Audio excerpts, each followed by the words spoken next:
akka keenya laaleetii miti akka laalee rabbi rahmata nuuf godhu waan nurraa hidhatte rabbitti nuuf godhu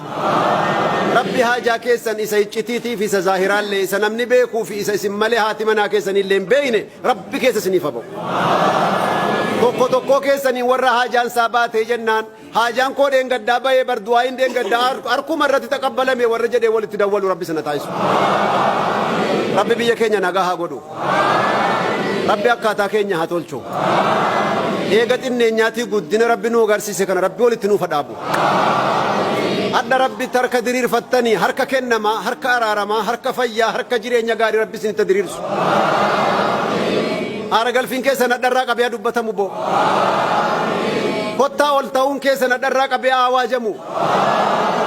kottaa jireenyi biyya Jimmaa kun keessatti ummanni biyya Jimmaa kun rabbi isa file filmaanni kun dachaa rabbi isiniif haa taa'isu rabbi biyya nagaa nama nagaa biyya jireenya nagaa mootummaa nagaa rabbi nuuf haa taa'isu afaan keenya rabbi tokko haa taa'isu qalbii keenyas rabbiif tokko haa taa'isu afaan keenya waliif rabbi tokko haa taasisu humna jabaa tokko yedduu kanatti badaa jira